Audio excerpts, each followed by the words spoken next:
자, 오늘 얘기해 볼 내용은 한국의 2030 세대들, 특히 20세대들, 20대 세대들에게 좀 안 좋은 뉴스인데 개인적인 제 생각을 말씀드려 보도록 하겠습니다. 개인적으로 한국의 20대 분들은 개인적인 생각으로 한국의 이제 직장 사회생활에서 희망이 많이 없는 세대입니다. 왜 그러냐면 지금 한국의 대기업의 평균 연봉이 1억인 시대가 열렸어요. 그래서 관심이 있으신 분들은 한국 대기업 평균 연봉 하고 검색해 보세요. 그러면 한국의 주요 대기업들이 평균 연봉이 1억인 시대입니다. 이게 왜 20대 세대들에게 왜 안 좋은 뉴스냐면, 이게 평균이라는 게 한국 대기업의 지금 뭐랄까 계층 구조가 매우 기형적입니다. 그러니까 정상적인 조직은, 아니 정상적이라보다 아이디어란 조직은 피라미드 형태의 구조가 만들어져야 돼요. 그래서 피라미드의 꼭대기에는 이제 사장님이 계시겠죠. 그리고 그 밑에 임원, 그 밑에 부장님들, 그 밑에 과장님들, 그 밑에 대리, 그 밑에 사원도 대졸 사원 있고, 그 밑에 전문 대졸 사원 있고, 그 밑에 고졸 사원 있고, 뭐 이렇게 해가지고 이런 피라미드 먹이사슬이 그려져야 이제 어떻게 보면 정상적인 거거든요. 즉 뭐랄까 교육 수준이 높은 사람들이 위로 갈수록 점점점 적어지고, 교육 수준이 낮은 사람들이 밑으로 가면 많아지는, 그래서 결국에 사원급들 인구가 가장 많은 게 사실 아이디어란 조직인데, 제가 최근에 이제 한국 대기업의 인사과 직원을 만났어요. 근데 한국 대기업의 그 계층 구조가 기형적으로 변해가고 있다라고 걱정하는 걸 들었습니다. 그래서 이거는 이제 피라미드 구조가 아니라 항아리 구조예요. 항아리 구조가 뭐냐면, 그냥 항아리, 뭐 장독대 항아리 있죠. 그 스타일로 이제 계층 구조가 형성되는 거야. 무슨 말이냐면, 피라미드 구조가 아이디어하다 그랬잖아요. 근데 이 왜 항아리 구조는 뭐냐면, 과장이 되게 많은 거예요. 그러니까 조직에 과장이 되게 많은 거예요. 과장이 제일 많아.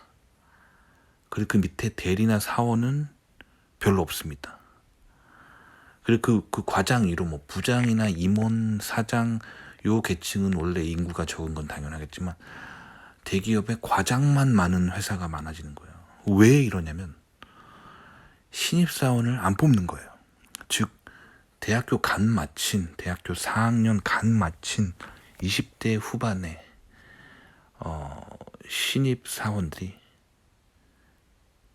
그거를 잘 기피하는 거예요. 그 사람들 뽑는 거. 왜 기피하냐면, 뽑아놔봤자 직업에 대한 어떤 경력도 없고 사회 경험도 없기 때문에, 소위 말하는 좀 이제 어리버리한 사회생활에 크게 필요가 없는 사실 존재가 대학교 간 마친 사람들이거든요. 그럼에도 불구하고 전통적으로 대기업들이 과거에 대졸 신입사원을 많이 뽑았던 이유가 그들을 트레이닝해서 이제 회사의 인재로 키운다, 뭐 요거였는데, 이제 세상이 좀 변했어요. 그래서 신입사원을 더 이상 키워주지 않는 거예요. 그것보다는 이제 해외에서 귀국하는 그런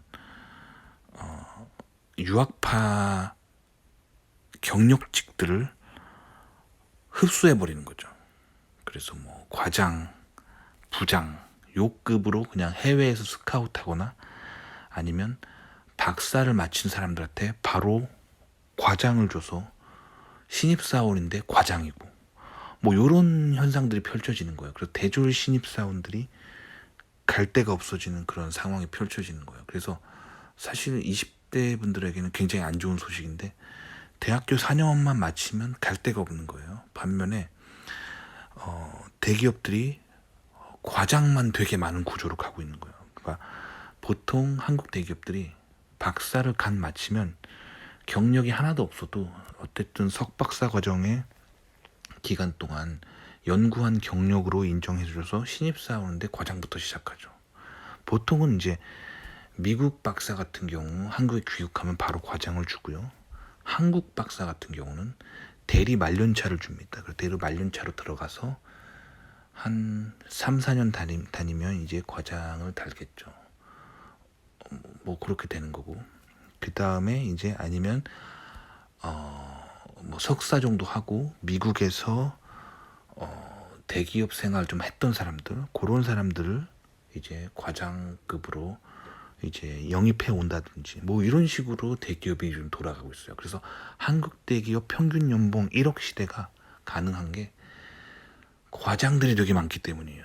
보통 박사졸 신입사원 과장 같은 경우는 연봉 1억을 주죠. 그리고 뭐 석사 정도 미국에서 하고 미국에서 직장 경력 좀 쌓은 사람들 데려올 때 한 1억 정도 주죠.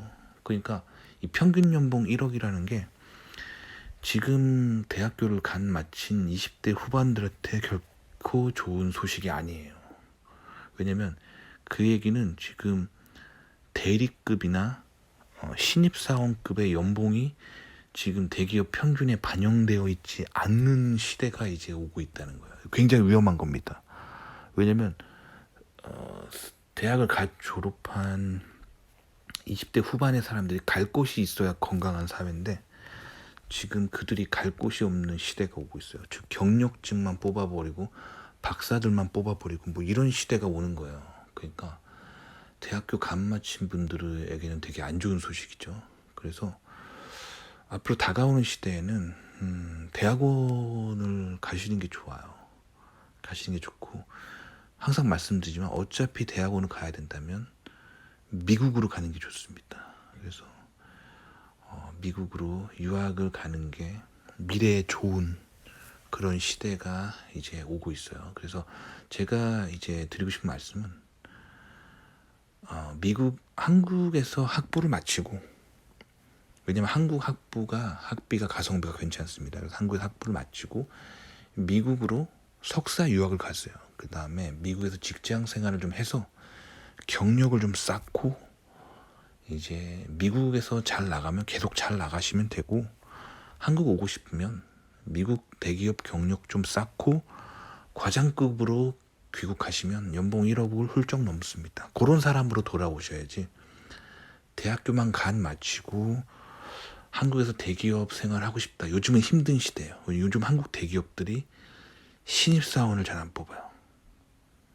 그러니까 보통 이제 아까 말씀드린 것처럼 해외에서 유입되는 경력 사원이라든가 아니면 해외 박사 이런 사람들을 과장에 앉혀버리는 시대예요. 그래서 한국 대기업 평균 연봉이 1억 원이 되는 시대입니다. 그러니까 2030 세대들이 참 안타까워요. 저는 이 방송하면서도 지금 20대 지금 대학교 다니시는 분들이 되게 안타깝습니다. 왜냐면 제가 학교 다니던 시절에는 뭔가 좀 대학교만 나와도 좀 잘 풀리는 뭐 그런 게 좀 있었어요. 근데 요새는 좀 쉽지 않죠. 요새는 쉽지 않기 때문에 제가 굉장히 그 분들 보면 좀 안타까운 마음이 있긴 있어요. 그래서 제가 권장드리는 방법은 대학원입니다. 대학원. 근데 국내 대학원보단 항상 말씀드리면 미국 대학원 아시겠죠? 도움이 되셨기 바랍니다.